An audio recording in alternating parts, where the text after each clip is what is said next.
My name is Adrian Kelly. I am the co-founder and director of instruction here at SLICGOLF, and welcome to this junior specific video. Before we get started, make sure you hit that like button down below, hit subscribe button so you get notifications when we make content to help you play better golf. Now, if you're a junior golfer and you're watching this, watch all the way to the end because I'm going to show you an analysis of one of my juniors who went from not a very good golfer all the way to college golf. And I believe anybody can do this if they get the right training. So one of the things that I see with junior golfers that they really struggle with in the downswing is excessive trail side rotation. Their knees turn so much that their left arm ends up getting stuck against them, and they pinch and pinch and pinch, and then they flip. It creates a lot of issues. You have contact problems. So I'm going to show you a drill that you can use to help mitigate that. What we're going to hit a ball. I like drills where we hit balls. What we're going to do, instead of taking a normal stance, we're going to pull this right foot back. I like to have the toe lined up somewhere inside the arch of the lead foot. And take our normal step. Now what we're going to do, we're going to preset our weight forward as if we're at impact. And what we're going to do, we're going to make little half swings, maybe about this far. And what we're going to try to feel, we're going to try to feel like this right leg stays back. We're still going to shift our weight forward, but I'm not going to let this right leg pivot at all. I might bank this foot, but I'm not going to turn it.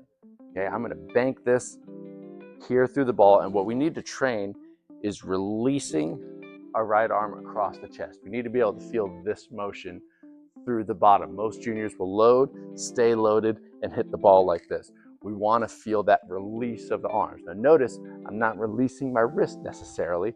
I'm really releasing my arm to try to hit the ball. That's going to give us good quality shaft lean and hit the ball nice and clean and learn to control this. Let me demonstrate one. Right foot pulled back, weight forward, little half swing, release the arms. It's a short follow through, right? It's very short. We're not trying to hit this forever. We are trying to hit it somewhat aggressively, right? We want to learn that release and learn that power. It's a really great drill for basically all juniors. I have yet to see a junior who doesn't do this when they show up to me the first time. It could really help you. Now, if you need a little more additional help, take a drink and set it right by your trail heel. This is a Cherry Coke Zero. I do not want to spill this drink. I'm going to be very upset if I spill this drink. So what I'm going to do the same drill. This just gives me a little bit of feedback. So if I do turn the leg, I'm going to kick this cup with my heel. It's going to knock over. I'm going to be very upset. No pressure. Right foot pulled back. Weight all the way forward. Release the arms. Do not spin the foot.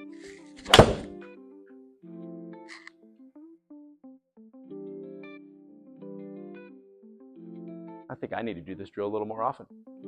Okay, we're going to pull up Andrew's swing here. This swing on the left is from his first lesson from a few years ago, and this one on the right is from a couple of lessons ago. He is headed off to play college golf at Concordia University down in Austin. Very excited, very proud of this kid. He's done a lot of good work here. What you're going to see here on the left side is the things that I see that are very universal to junior golf.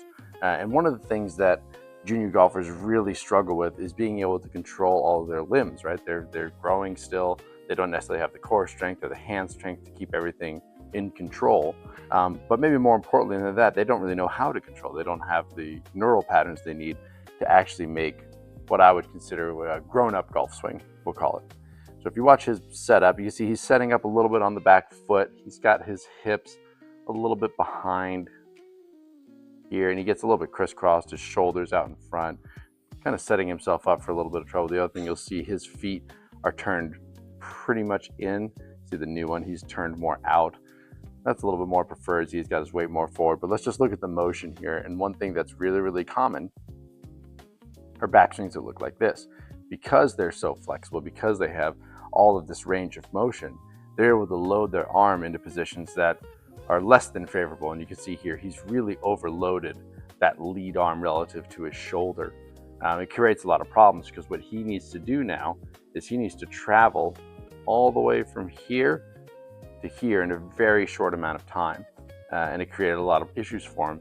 And what you'll see in the downswing is probably the #1 mistake I see junior golfers make besides excessive backswing, and that's excessive right leg rotation. excessive hip rotation, and now he's what we call stuck. He is turned so hard and so fast, he can't get his left arm off of his chest. So the club is going to be very behind him. His right foot's going to move a lot. You can see he's already at the target, and we haven't even gotten to the golf ball yet. So it's really hard for him to release his arm properly and hit the golf ball, and then he's got to kind of throw it and save it with his hands here at the bottom. It's a very, very common issue. So one of the things that we did is we would set a little water bottle or a range bucket or something right here off of his right foot. And I told him, I want you to go ahead and shift your weight to the target, but I don't want you to turn the foot and hit that over. And after some time, it starts to look a little different. Now, obviously he's older now, he's a little stronger, that's part of it. You'll see his setup is different. He's setting up with his weight more forward, his hands more stable. And as he goes back, he's able to control how much he loads his left arm. Very nice position there. And now watch the leg difference in the downswing. He still goes forward, way less rotation, and look at the difference in his left arm angle. On this one here on the left, if I just extend off the bicep, he's basically double jointed at this point. He is pointing well behind him, whereas this one here, shoulder to bicep, we are right there, right at the golf ball. Really nice positioning there from Andrew here. Controlling his rotation, releasing his arms past the ball for a good long solid divot there. He flushed this golf ball, as he often does. And you'll see here in the follow through, look at the position difference here and look at how much divot he took here on the left.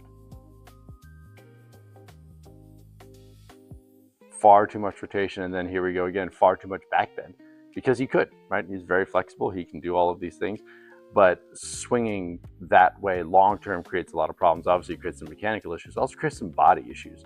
And it's one of the things that I see a lot of junior golfers struggle with as they get older. All of a sudden they're starting to have, shoulder issues, back issues, and ankle issues, knee issues, you name it, because nobody ever taught them how to swing properly. They're good players and let's just leave it alone, right? Well, this is why. You can see Andrew here much more in control into the follow through. The knees still aren't even together until right here in the finish. Finish with a safe amount of extension, still plenty of extension, not excessive, and a nice controlled finish from Andrew there. So if you're a junior golfer and you're struggling, this would be one of the drills I would go to, and you could see the results of it. Andrew worked really, really hard to get to where he's at. Really proud of this kid. If you've got any questions, feel free to send me a message. Follow me on Instagram, DM me there. My email's down below, and thanks for watching.